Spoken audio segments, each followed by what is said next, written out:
បាទជាដំបូងសូមគោរពនឹងជំរាបសួរអ្នកទាំងអស់គ្នាមកកាន់ពលឺវិទ្យាកម្ពុជានេះគឺជាវីដេអូភាគមួយដែលយើងនឹងត្រូវសិក្សាអំពីគំនូសអក្សរចិនបាទកុំឲ្យខាតពេលវេលាយើងទៅតាមដានវីដេអូដូចតទៅ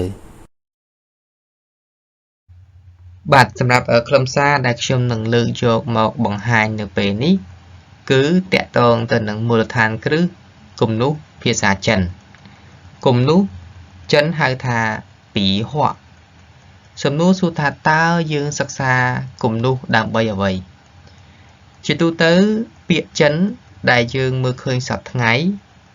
បានគឺវាផ្សំឡើងដោយគំនូស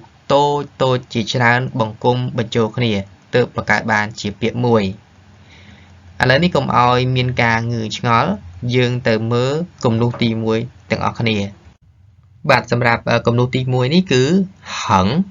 របៀបនៃការសរសេរគឺការសរសេរពីឆ្វេងទៅខាងស្ដាំនេះគឺជាឧទាហរណ៍សម្រាប់គំនូសហឹងគឺខ្ញុំលើកយកមកចំនួន2ពាក្យគឺពាក្យទី1នីដែលបកប្រែជាភាសាខ្មែរគឺស្ត្រីពាក្យទី2គឺថោបកប្រែជាភាសាខ្មែរគឺក្បាលបាទនេះគឺជាគំនូសហឹងដែលវានៅក្នុងពាក្យថោហើយនឹងពាក្យនី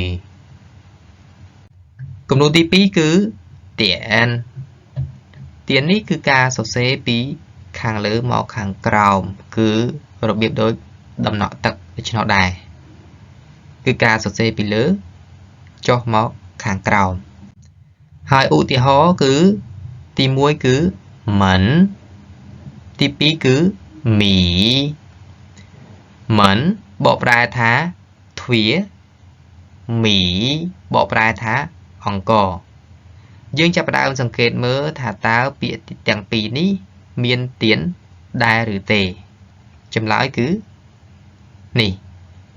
បាទនេះគឺមិនគឺមានទៀនមួយហើយមីមានទៀនមួយសម្រាប់គំនូសទី3គឺសុរបៀបនៃការសរសេរគំនូសសុនេះគឺការសរសេរពីខាងលើចុះមកខាងក្រោមសម្រាប់ឧទាហរណ៍គឺខ្ញុំលើកមកចំនួន2ដូចគ្នាគឺទី1គឺនាវទី2គឺយ៉ាងបាទសម្រាប់នាវនេះយើងមើលរូបភាពគឺសត្វគោរីឯយ៉ាងគឺសត្វចៀមយើងសង្កេតមើលទាំងអស់គ្នាតើពាក្យនេះមានគំនូសសុដែរឬទេសម្រាប់ចម្លើយគឺមាននាវគឺមានសុចំនួន1យ៉ាងមានសុចំនួន1ដូចគ្នាបាទហើយសម្រាប់វីដេអូនេះគឺយើងមានត្រឹមតែប៉ុណ្ណឹងហើយយើងនឹងជួបគ្នាបន្តទៀតនៅវីដេអូក្រោយក្នុងការសិក្សាគំនូសបន្តបាទសូមអរគុណ